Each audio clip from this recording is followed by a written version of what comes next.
नमस्कार दोस्तों, सरन क्लासेस में आप सभी का स्वागत है। आज इस वीडियो में हम डिस्कस करने वाले हैं गवर्नर जनरल के बारे में।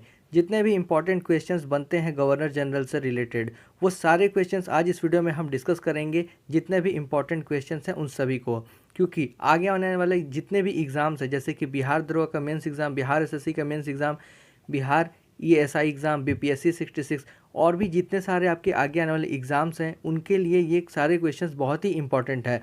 इनमें से कोई भी क्वेश्चंस आपके एग्ज़ाम में पूछ सकता है, इसलिए सारे सवाल को देखें और अपने आप को चेक करें कि आपने कितना अभी तक तैयारी कर लिया है इतिहास में। तो चलिए फिर आज के इस वीडियो को शुरू करते हैं। लेकिन उससे पहले यदि आप इस चैनल पर नए हैं और चैनल को सब्सक्राइब नहीं किया है तो चैनल को सब्सक्राइब कर दें और बेल आइकन को प्रेस कर दें, ताकि आगे आने वाली वीडियोज़ की नोटिफिकेशन और एग्ज़ाम से रिलेटेड नई इन्फॉर्मेशन आपको मिल सके। पहला सवाल है, सुरक्षा प्रकोष्ठ की नीति किससे संबंधित है? सुरक्षा प्रकोष्ठ की नीति वॉरेन हेस्टिंग से संबंधित है। वॉरेन हेस्टिंग का कार्यकाल 1773 से 1785 ईस्वी तक था और ये ब्रिटिश भारत के समय बंगाल का पहला गवर्नर जनरल था। तो इस चीज़ को याद रखिएगा। सुरक्षा प्रकोष्ठ की नीति वॉरेन हेस्टिंग के द्वारा शुरू की गई थी। सुरक्षा प्रकोष्ठ की नीति को हम घेरे की नीति या फिर इंग्लिश में रिंग फेंस की पॉलिसी के नाम से भी जानते हैं। तो आई होप आपको यहाँ समझ में आ गया होगा कि आंसर क्या हो जाएगा आपका। ऑप्शन ए, सुरक्षा प्रकोष्ठ की नीति वॉरेन हेस्टिंग से संबंधित है। अगला सवाल है, द्वैत शासन का जनक किसे माना जाता है? द्वैत शासन का जनक किसे माना जाता है? तो ये है आपका option C, sir Lionel Curtis. द्वैत शासन का जनक सर लियोनेल कार्टिस को माना जाता है। नेक्स्ट क्वेश्चन है, भारतीय लोक सेवा का प्रवर्तन किसके शासनकाल में हुआ? भारतीय लोक सेवा का प्रवर्तन कार्नवालिस के शासनकाल में हुआ था। तो आंसर हो जाएगा आपका ऑप्शन ए, कार्नवालिस के शासनकाल में। लॉर्ड कार्नवालिस, इनका कार्यकाल 2 बार भारत में रह चुका है। ये बंगाल के गवर्नर जनरल 2 बार रह चुके हैं। एक बार था 1786 से 1793 ईस्वी तक और दूसरी बार 30 जुलाई 1805 से 5 अक्टूबर 1805 ईस्वी तक। दूसरी बार जब ये भारत आए थे तो कुछ ही महीने थे तब इनकी मृत्यु हो गई थी। 5 अक्टूबर 1805 को ये गाजीपुर में मर गए थे। गाजीपुर जो कि उत्तर प्रदेश में स्थित है, यहीं पर इनका कब्र भी स्थित है, जो कि काफ़ी बार आपको एग्ज़ाम में देखने को मिलता है कि लॉर्ड कार्नवालिस का कब्र कहाँ स्थित है। तो ये आपका उत्तर प्रदेश के गाजीपुर में स्थित है और इनकी मृत्यु हुई थी 5 अक्टूबर 1805 ईस्वी को। तो इनका कार्यकाल 2 बार भारत में रह चुका है। एक था 1786 से 1793 और दूसरा था 30 जुलाई 1805 से 5 अक्टूबर 1805 ईस्वी तक। और भारतीय लोक सेवा का प्रवर्तक इन्हें ही माना जाता है, लॉर्ड कार्नवालिस को। आंसर हो जाएगा ऑप्शन ए। अगला सवाल है, लॉर्ड वेलेजली की सहायक संधि को स्वीकार करने वाला पहला मराठा सरदार कौन था? लॉर्ड वेलेजली की सहायक संधि को स्वीकार करने वाला पहला मराठा शासक आपको पेशवा बाजीराव द्वितीय था। पेशवा बाजीराव द्वितीय ने सबसे पहला सरदार था, मराठा सरदार, जिसने कि सहायक संधि को स्वीकार किया था। बसीन की संधि, आपने सुना होगा बसीन की संधि, जो कि दिसंबर 1802 में पेशवा बाजीराव द्वितीय और अंग्रेज़ों के मध्य हुई थी। तो यही था वो संधि जिसके तहत मराठा सरदार पेशवा बाजीराव द्वितीय सहायक संधि को स्वीकार करके अंग्रेज़ों के साथ विलय में मिल गए थे। अगला सवाल है, भारत में न्यायिक संगठन की स्थापना किसने की? भारत में न्यायिक संगठन की स्थापना लॉर्ड कार्नवालिस ने की। तो आप समझ गए होंगे भारत में न्यायिक संगठन की स्थापना किसने की? तो लॉर्ड कार्नवालिस ने। और लॉर्ड कार्नवालिस के बारे में मैंने आपको सारी डिटेल अभी बता दिया है। अगला सवाल है, किसने बंगाल में द्वैत शासन प्रणाली को समाप्त किया? बंगाल में द्वैत शासन प्रणाली को वॉरेन हेस्टिंग्स ने समाप्त किया था। वॉरेन हेस्टिंग्स के कार्यकाल में कोर्ट ऑफ डायरेक्टर्स ने दोहरी शासन प्रणाली को समाप्त करने का निर्णय लिया था और वॉरेन हेस्टिंग का कार्यकाल 1773 से 1785 ईस्वी तक था। वॉरेन हेस्टिंग पर महाभियोग का मुकदमा भी चलाया गया था। कब चलाया गया था? तो 1788 से 1795 ईस्वी तक। परंतु बाद में इन्हें 1788 से 95 तक मुकदमा चलाया गया, परंतु बाद में इन्हें बरी कर दिया गया और इन्हें दोष मुक्त करके छोड़ दिया गया। तो आई होप यहाँ पे क्लियर हो गया होगा। नेक्स्ट क्वेश्चन है, कोलकाता में एशियाटिक सोसाइटी की स्थापना के समय बंगाल का गवर्नर जनरल कौन था? कोलकाता में एशियाटिक सोसाइटी की स्थापना के समय बंगाल का गवर्नर जनरल वॉरेन हेस्टिंग्स था। तो आंसर हो जाएगा option B, lord Warren Hastings. Calcutta में एशियाटिक सोसाइटी की स्थापना 15 जनवरी 1784 ईस्वी को हुई थी। किसने की थी? तो विलियम जोन्स ने की थी। और उस समय 15 जनवरी 1784 को बंगाल का गवर्नर जनरल वॉरेन हेस्टिंग्स था। तो आंसर हो जाएगा आपका option B, Warren Hastings. Next question है, सहायक संधि को स्वीकार करने वाला पहला शासक कौन था? सहायक संधि को स्वीकार करने वाला पहला शासक अवध के नवाब थे। तो आंसर हो जाएगा ऑप्शन बी, अवध के नवाब। सहायक संधि ऐसा नहीं है कि ये लॉर्ड वेलेजली के कार्यकाल में आया था, ये पहले से भी भारत में मौजूद था, लेकिन लॉर्ड वेलेजली ने सबसे ज़्यादा सहायक संधि का प्रयोग किया, इसलिए हम काफ़ी चर्चा में देखते हैं लॉर्ड वेलेजली के साथ। परंतु सहायक संधि बहुत पहले से मौजूद था। तो यहाँ पूछा गया है कि सहायक संधि को स्वीकार करने वाला पहला शासक कौन था? तो वो था अवध का नवाब। और ये कब किया गया था? तो 1765 ईस्वी में। तो इस चीज़ को याद रखिएगा, 1765 ईस्वी में सहायक संधि को स्वीकार करने वाला पहला शासक अवध का नवाब था। अगला क्वेश्चन है, निम्न में से किसने सहायक संधि स्वीकार नहीं की थी? सहायक संधि को इंदौर के राजा होलकर ने स्वीकार नहीं किया था। तो आंसर है आपका ऑप्शन सी, इंदौर के होलकर राजे ने। सहायक संधि का संबंध लॉर्ड वेलेजली से है। तो लॉर्ड वेलेजली का कार्यकाल जान लीजिए, 1798 से 1805 ईस्वी तक।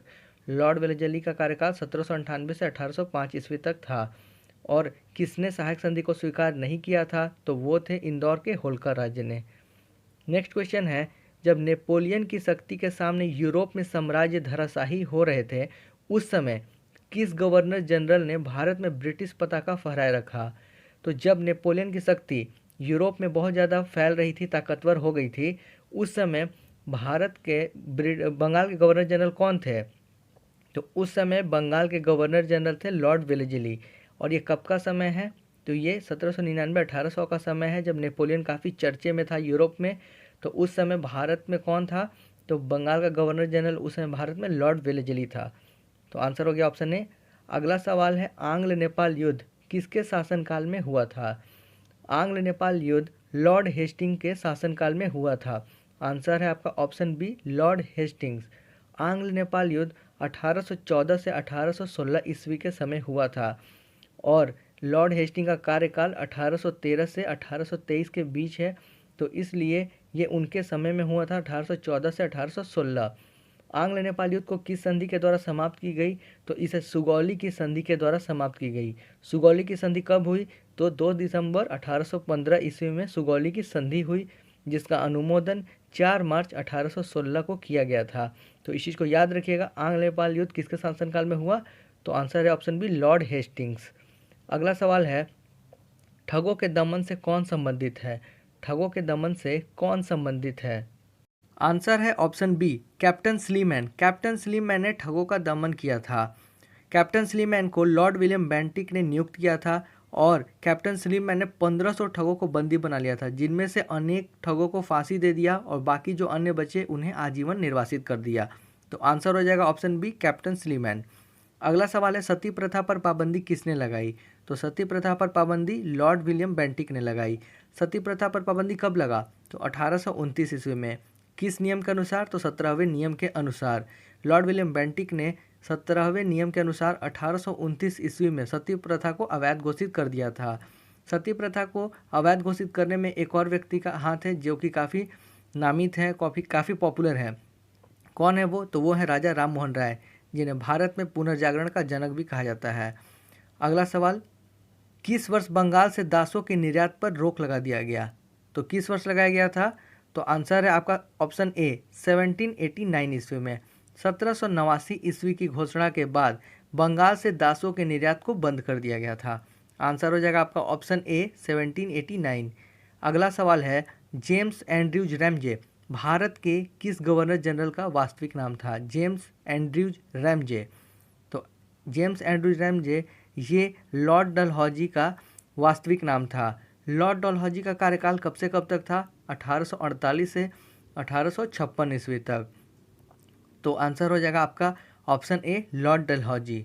अगला सवाल है, ब्रिटिश साम्राज्य में अवध का विलय कब हुआ? ब्रिटिश साम्राज्य में अवध का विलय 1856 ईस्वी में हुआ था। तो आंसर है आपका ऑप्शन सी 1856। ब्रिटिश साम्राज्य में अवध का विलय हुआ, इसके साथ ही साथ अन्य और भी राज्यों का विलय हुआ था। किस नीति के अनुसार? राज्य हड़प नीति के अनुसार, जिसे हम वेबगत का सिद्धांत या फिर डॉक्ट्रिन ऑफ लैप्स के नाम से भी जानते हैं। किसने लाया था इसे? तो इसे लॉर्ड डलहौजी ने लाया था। लॉर्ड डलहौजी का कार्यकाल 1848 से 1856 ईस्वी तक। 1848 में लॉर्ड डलहौजी ने सबसे पहले सतारा को अपने में मिला लिया था 1848 में। फिर 1849 में जैतपुर एवं संभलपुर को, 1850 में बघात को, 1852 में उदयपुर को, 1853 में झांसी को, 1854 में नागपुर और 1855 में करौली, और सबसे अंत में 1856 में अवध को अपने में मिला लिया था। तो याद रखिएगा, ब्रिटिश साम्राज्य में अवध का विलय कब हुआ? तो हुआ था 1856 ईस्वी। अगला सवाल देखते हैं, लॉर्ड डलहौजी का राज्य हड़प नीति का प्रथम शिकार इनमें से कौन सा राज्य हुआ था? अभी मैंने आपको बताया कि 1848 ईस्वी में सतारा पहला राज्य था जो कि राज्य हड़प नीति के तहत सबसे पहला शिकार हो गया था, जो कि अंग्रेजों के द्वारा अपने में मिला लिया गया था कुशासन का आरोप लगा करके। तो आंसर हो जाएगा ऑप्शन सी सतारा। अगला सवाल है, किस कंपनी ने सर्वप्रथम भारत में रेल यात्रा प्रारंभ की? कौन सी कंपनी थी जिसने इंडिया में ट्रेन को शुरू की थी? तो वो कंपनी है आपका option C Great Indian Peninsula Railway. Great India Peninsula Railway, ये जो आपका कंपनी है, इसने सर्वप्रथम भारत में रेल यात्रा प्रारंभ किया था। और रेलवे का विकास किसने किया? तो 1853 ईस्वी में डलहौजी ने इसका विकास किया था। तो आंसर याद रखिएगा आपका option C Great Indian Peninsula Railway. अगला सवाल है, विधवा पुनर्विवाह अधिनियम किसके शासन में क्रियान्वित किया गया? विधवा पुनर्विवाह अधिनियम लॉर्ड कैनिंग के शासनकाल में क्रियान्वित किया गया। तो आंसर हो जाएगा ऑप्शन बी लॉर्ड कैनिंग। विधवा पुनर्विवाह अधिनियम ये आपको 1856 ईस्वी में पारित हुआ था। किस नियम के तहत? तो 15वें नियम के तहत विधवा पुनर्विवाह 1856 में पारित हो गया। इसके तहत विधवा को पुनः विवाह का अधिकार दे दिया गया और विवाह से उत्पन्न हुए बालक को वैध घोषित कर दिया गया। तो आंसर हो जाएगा ऑप्शन बी लॉर्ड कैनिंग। अगला सवाल है, भारत का प्रथम वायसराय कौन था? भारत का प्रथम वायसराय लॉर्ड कैनिंग था। तो आंसर है आपका option B lord Canning, Bharat का पहला वायसराय। 1 नवंबर 1858 को महारानी विक्टोरिया का घोषणा पत्र इलाहाबाद में लॉर्ड कैनिंग ने पढ़ कर के सुनाया था और महारानी विक्टोरिया को भारत की साम्राज्ञी 1877 में नियुक्त किया था।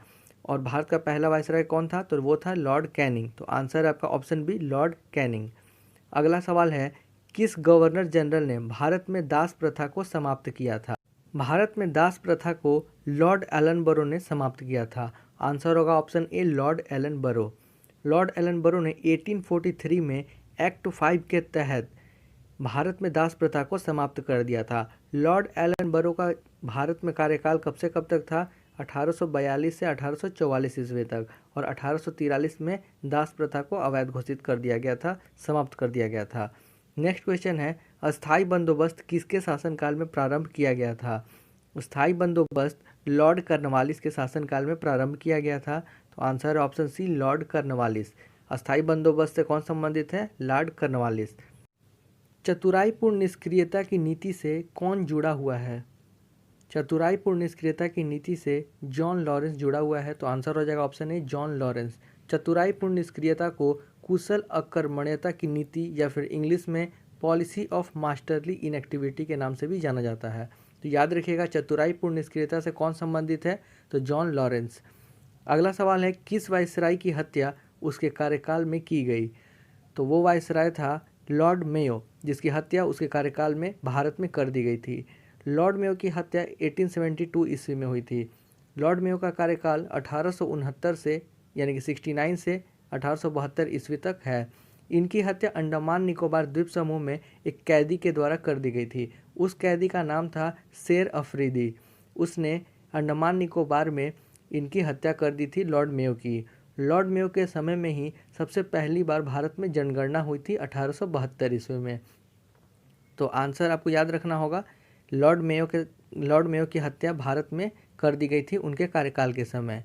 अगला सवाल है, कौन सबसे लंबे समय तक भारत का वायसराय रहा? सबसे लंबे समय तक भारत का वायसराय लॉर्ड कर्जन था। कब से कब तक था? 1899 से 1905 ईस्वी तक, यानी कि 7 वर्ष तक लॉर्ड कर्जन भारत का सबसे लंबे समय तक रहने वाला वायसराय था। नेक्स्ट क्वेश्चन है, भारत में स्थानीय स्वायत्त शासन का जनक किसे माना जाता है? भारत में स्थानीय स्वायत्त शासन का जनक लॉर्ड रिपन को माना जाता है। आंसर हो जाएगा option D, Lord Ripon. Lord Ripon ने 1882 ईस्वी में भारत में स्थानीय स्वायत्त शासन का शुरुआत किया था, तो इसीलिए इन्हें स्थानीय स्वायत्त शासन का जनक माना जाता है, लॉर्ड रिपन को। अगला सवाल है, भारतीय पुरातत्व सर्वेक्षण की स्थापना किसके काल में हुई थी? भारतीय पुरातत्व सर्वेक्षण की स्थापना लॉर्ड कर्जन के समय में हुई थी, तो आंसर होगा option B, lord Curzon. Lord Curzon का कार्यकाल 1799 से 1805 ईस्वी तक था और भारतीय पुरातत्व सर्वेक्षण की स्थापना 1901 में इनके द्वारा एक एकीकृत और केंद्रीकृत स्वरूप देते हुए जॉन मार्शल को इन्होंने ASI यानी कि आर्कियोलॉजिकल सर्वे ऑफ इंडिया, जिसे हिंदी में भारतीय पुरातत्व सर्वेक्षण कहा जाता है, इसका महानिदेशक नियुक्त किया। किसे महानिदेशक नियुक्त किया था? जॉन मार्शल को। लेकिन इससे पहले भी 1861 ईस्वी में लॉर्ड कैनिंग द्वारा अलेक्जेंडर कनिंघम को भारतीय पुरातत्व सर्वेक्षण का सर्वेक्षक नियुक्त किया गया था। तो ये 1861 ईस्वी में भी भारतीय पुरातत्व सर्वेक्षण विभाग था, परंतु एकीकृत एवं केंद्रीकृत रूप से स्वरूप किसने दिया था? तो वो लॉर्ड कर्जन ने दिया था 1901 ईस्वी में। आई होप आपको क्लियर हो गया होगा। ब्रिटिश भारत की राजधानी कोलकाता से दिल्ली स्थानांतरित किसके काल में हुआ? आंसर है option A, lord Hardinge. Lord Hardinge के समय राजधानी कोलकाता से दिल्ली स्थानांतरित कर दिया गया था। लॉर्ड हार्डिंग ने वर्ष 1911 ईस्वी में जॉर्ज पंचम एवं महारानी मैरी को भारत बुलाया था तथा दिल्ली में भव्य दरबार का आयोजन किया था, जिसे हम दिल्ली दरबार तृतीय के नाम से जानते हैं। उसी समय जो राजधानी थी वो कलकत्ता से दिल्ली स्थानांतरित कर दी गई। तो कब की गई थी? 1911 ईस्वी में। और उस समय कौन था भारत का गवर्नर जनरल? तो वो थे लॉर्ड हार्डिंग। आंसर हो जाएगा ऑप्शन ए, लॉर्ड हार्डिंग। अगला सवाल है, किस वायसराय के कार्यकाल में भारतीयों को राय बहादुर और खान बहादुर उपाधियां प्रदान करना प्रारंभ हुआ? तो ये था आपको लॉर्ड लिटन के समय। लॉर्ड लिटन जो वायसराय थे, उनके कार्यकाल में भारतीयों को राय बहादुर और खान बहादुर की उपाधियां देना प्रारंभ हुआ। लॉर्ड लिटन का संबंध वर्नाक्यूलर प्रेस एक्ट से भी है। अगला सवाल है, भारत का एकमात्र यहूदी वायसराय कौन था? तो भारत का एकमात्र यहूदी वायसराय लॉर्ड रीडिंग था। तो आंसर होगा option A, Lord reading. Lord reading जो ये वायसराय थे, इनका कार्यकाल कब से कब तक था? 1921 से 1926 ईस्वी तक। तो आंसर है आपका ऑप्शन ए, लॉर्ड रीडिंग। तो दोस्तों, जितने भी इंपॉर्टेंट क्वेश्चन थे गवर्नर जनरल और वायसराय से रिलेटेड, वो सारे क्वेश्चंस हमने इस वीडियो में डिस्कस कर लिया है। यदि आपको किसी प्रकार का कोई डाउट है तो आप कमेंट करके पूछ सकते हैं। और यदि आपको ये वीडियो पसंद आया हो तो प्लीज़ वीडियो को लाइक कर दें और साथ ही साथ अपने दोस्तों में भी शेयर करें। तब तक के लिए bye and thank you for watching this video.